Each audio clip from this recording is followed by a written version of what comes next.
Hey guys, welcome back to our channel. जोंना दिनै आलासि दङ Mrigoraj Brahma बिथांजों जों दासो इन्टारभिउ लाखांबाय नोंथांमोना बेनि इन्टारभिउखौ फुल इन्टारभिउखौहाय एबि निउस चेनेलाव थांनानै नायबानो जाबाय So दिनै जोङो बिजु बसुमतारिनि भिडिअ गोदान एलबाम रिएक्सन भिडिअ खालामनो नागिरदों बिनि एलबाम गोदानाव मिजिं दंमोन हा मिजिं दंमोन गानखौ नों खोनाबाय ना गोदोहाय दंमोन बाट बेना एलबाम गैयामोन दा नों प्ले गाना दंखायोमोन आरो देबर खोनाबा मोनथिगोन खोमा होमबा So start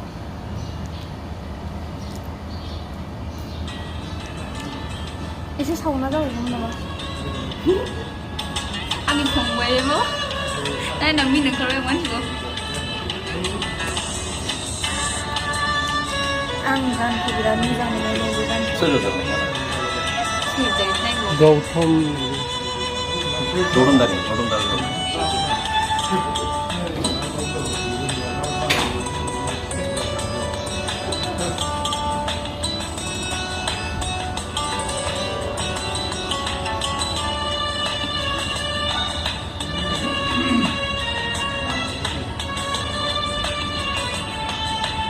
स्टोरी दं खोमा ना बे रिजननि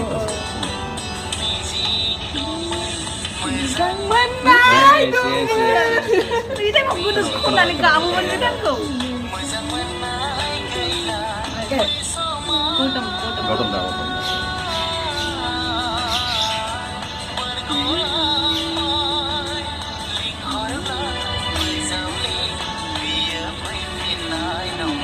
जुल्दानि बायदि एखे खोनांदों भइसखौ गारांखौ भइसखौ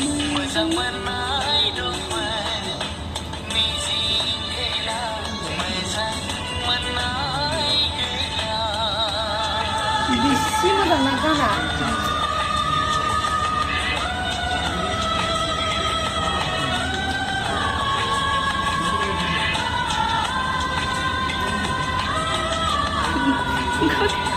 ओंखाम दं जायाखै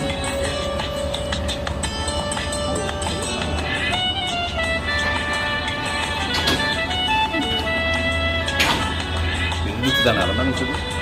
दुखु जानो हागोन ना नोंसोरबो Acting ना real? रियेलावबो एसेयावबो Real natural. जाखांबाय जाखांबाय औ एसे मडर्न भिडिअआ बिराद रिलेट खालामदों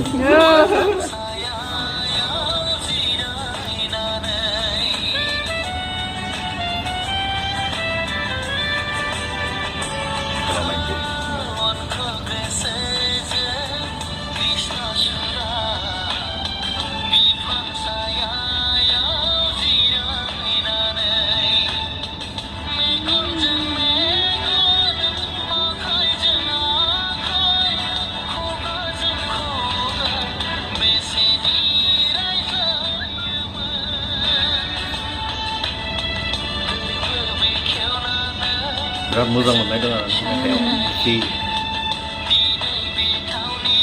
गाना गोदो जा फेमास मोन ना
ada बिथिं थांनो हायो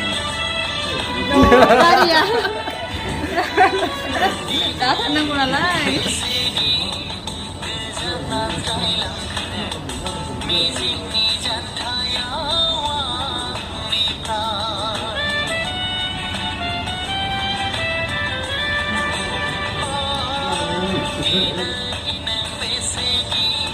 जोंनि ब्र'नि एक्टिंफ्रा प्रग्रेस खालामनाय नुदों आरो ना इसिबां प्रजेक्ट नुबोदों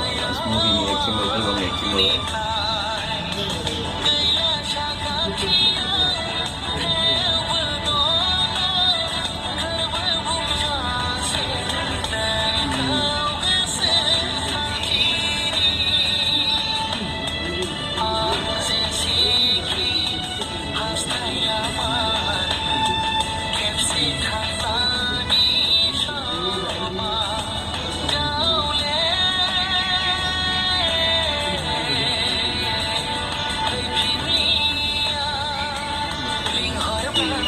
Này hama जाबाय मोन नामा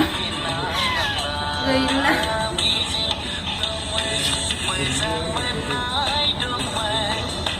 नेनानै थानो हायासै आरोना खनसेल'